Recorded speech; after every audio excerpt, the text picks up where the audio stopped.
ரொம்ப வருத்தத்திற்குரிய விஷயம் என்னன்னா, அந்த யானை அவங்க மேல விழுந்ததுல அந்த இடத்துல அவங்க வந்து ஸ்பாட்டே வந்து இறந்துட்டாங்க. கர்நாடகா மாநிலத்துல ஒரு பிளேஸ், அதாவது இப்ப சம்மர் டைம்ன்றதுனால எல்லாருமே டூர் போக ஆரம்பிச்சிருக்காங்க. ஸோ அந்த டைம்ல டூரிஸ்ட் பிளேஸ் ஆன கர்நாடகால ஒரு பிளேஸ்ல வந்து விசிட் பண்ணிட்டு இருக்கக்குள்ள அங்க எப்பவும் போல யானைகள் குளிக்க கூட்டிட்டு வருவாங்க பேரண்ட்கள். ஸோ அப்படி கூட்டிட்டு வந்துட்டு இருக்கும்போது அங்க இருக்கிற மக்கள் எல்லாம் வந்து கொஞ்சம் யானைக்கு பக்கத்துல நெருக்கமா போய் போட்டோ எடுக்கிறது, வீடியோ எடுக்கிறது அந்த மாதிரி பண்ணிட்டு இருக்கீங்க. ஸோ தயவு செஞ்சு இனிமேல் அந்த மாதிரி ஒரு தவறை பண்ணாதீங்க. அதுல ஏற்பட்ட ஒரு ஆக்சிடென்ட் தான் இது. இந்த ஆக்சிடென்ட் வந்து எந்த மாதிரி நடந்திருக்கும் அப்படின்னு விலங்கியல் ஆய்வாளர்கள் சொல்லியிருக்க ஒரு விஷயம் என்னன்னா, அந்த 2 யானையும் பக்கத்துல இருக்கக்குள்ள மக்கள் அங்க குவிஞ்சிருந்தாங்க. அது மட்டும் இல்லாம அவங்க கொடுத்த சத்தத்துல அந்த யானையானது பயந்து தன்னோட உயிரை பாதுகாத்துக்கணும் அப்படின்ற ஒரு காரணத்துக்காக பக்கத்துல இருந்த, அதாவது அவங்களுக்கு நெருக்கமா இருந்த இன்னொரு யானையை வந்து அட்டாக் பண்ண ஆரம்பிச்சிருக்கு.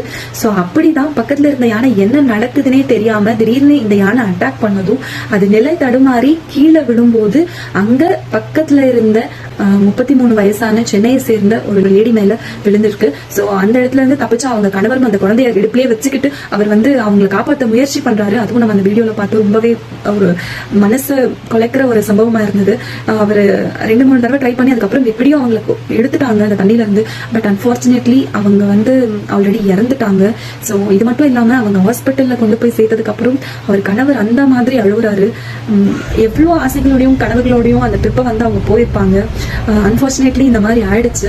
ஸோ தயவு செஞ்சு ட்ரிப் போறவங்க ரொம்ப ரிஸ்க் எல்லாம் எடுக்காதீங்க. நம்ம வந்து தூரத்துல இருந்து பார்த்தாலும் அந்த யானை தெரியும், பக்கத்துல போய் போட்டோ எடுக்கணும், இல்ல பக்கத்துல தான் அதை எடுத்து போஸ்ட் பண்ணணும், லைக் அந்த மாதிரி எல்லாம் நினைக்காதீங்க. போட்டோ எடுக்க ட்ரை பண்ணாதீங்க. ஏன்னா விலங்குகள் அப்படின்றது எந்த நேரத்திலும் எப்ப வேணாலும் அவங்களோட உணர்வுகளானது மாறப்படும். அதாவது அவங்க இருக்கிற இடத்தோட சுச்சுவேஷன் பொறுத்து தான் உயிருக்கு ஆபத்து வரும் அப்படின்ற ஒரு நிலைமை வந்தா மனுஷனா இருந்தாலும் சரி விலங்கா இருந்தாலும் சரி இப்படிதான் ரியாக்ட் பண்ணுவாங்க. சோ தயவு செஞ்சு யாரும் ட்ரிப் போறீங்கன்னா ஆபத்தான விஷயங்கள் கிட்ட வந்து தயவு செஞ்சு தூரமா இருங்க. அந்த ஹாஸ்பிட்டல்ல அந்த லேடி இறந்ததுக்கு அப்புறமேட்டா இந்த மாதிரி ஒரு துயரமான ஒரு நிலையிலும் அந்த லேடியோட கணவர் வந்து அவங்களோட கண்ணை வந்து தானமா கொடுத்திருக்காங்க. என்ன சொல்றதுன்னு எனக்கு சத்தியமா தெரியல. அவ்வளோ கஷ்டம். எனக்கு அந்த வீடியோ பார்க்கக்குள்ளவே ரொம்ப வருத்தமாயிடுச்சு.